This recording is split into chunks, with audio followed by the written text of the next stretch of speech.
So how you think I feel when some of these men are talking about me? With like Joe Budden was with me the day before I went to jail, like the night before.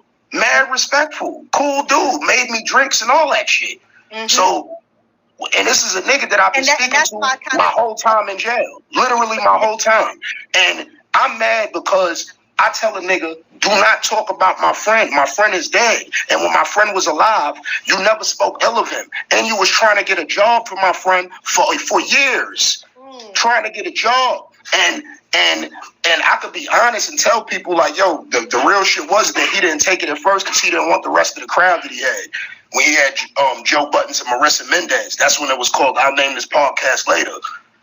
So when you sitting there talking shit about Combat and then you saying, oh yeah, Tax is a worker, I was working for Combat. But you know what y'all don't know? Because you minding your business being a dope fiend dick riding a nigga that came from the street and surpassed you in a space that you thought that you could take over because you was a platinum rapper and a nigga on Love and Hip Hop getting beat up.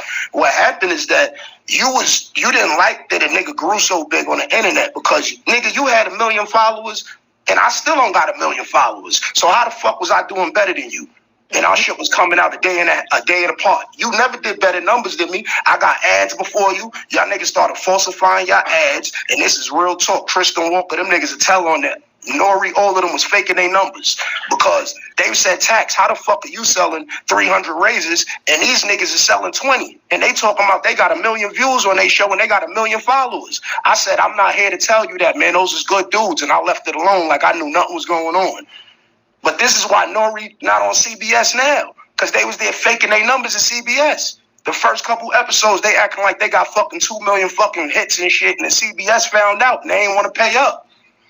But you got these weird ass niggas talking shit to me when I'm a nigga who came from the street and knew my business.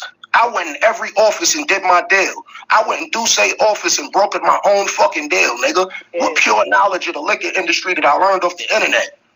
They was mad because they had to do the deal. They say, yo, Jay said we have to do the deal. He didn't tell us to give you a certain deal. He said we got to do a deal with you. So I ended up negotiating some shit that other niggas wasn't even getting at Duce. Right. And you sitting here talking about me like I'm some ignorant dumb nigga. Nigga, I was not even on Loudspeaker Network after the first 4 months, and nobody knows that. I was just using them to get ads. They felt from back then, they say, yo, Tax, you be wilding. You be disrespecting a lot of dudes. Dudes was calling the studio, threatening people at the studio, talking about, yo, we gonna come up there and shoot y'all because of Taxstone. And this is before any of this other shit happened with this rapper dude. Niggas was just doing it because they ain't like the way I was talking about their music. So right then, we did a contract where I got out of the contract I was in with them. So I was independent my whole fucking time niggas was listening to me. They just didn't know. And I'm not lying. Chris Morrow is well and alive. He'll tell you. Jonathan Mena is well and alive. I don't be fucking lying to these niggas. That's my biggest gripe with most of these dudes is I don't care about who does. I think mad at these niggas shit is corny and I never say nothing.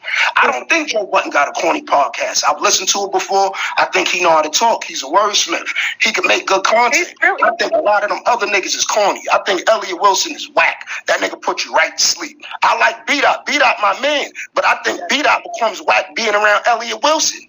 There you go.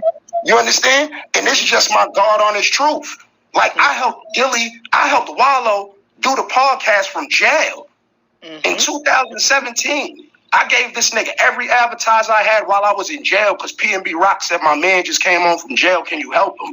Wallow would tell niggas. I wasn't outside talking about, yo, I helped build $1 million worth of game. I let them niggas grow, flourish, and do their motherfucking thing because that's what they supposed to do. I don't be hating on niggas. All these old niggas be hating on niggas. Anytime you ask for an opportunity, they're not going to give you the source. They're not going to really teach you. And that's the biggest issue is that any nigga that keep information from you is an opposition. And that's what Ebro and them niggas do. Ebro and them niggas will see the young dudes and they won't give them no information, but they'll try to keep you around them just so they can sun you. So this is how I end up gravitating towards. I bless so many people with resources, contacts, connections. In this space right here, and these people were JBTV big time cheerleaders. That man ain't never gonna do nothing for y'all. That podcast ain't never gonna do nothing for y'all. Listen, you gotta understand something. It goes like this, right? I remember when Nicki Minaj first got a deal of Young Money. I was tight. I said, yo, hit Nicki. I was in jail. I said, yo, hit Nicki. Why would she sign with another rapper? You don't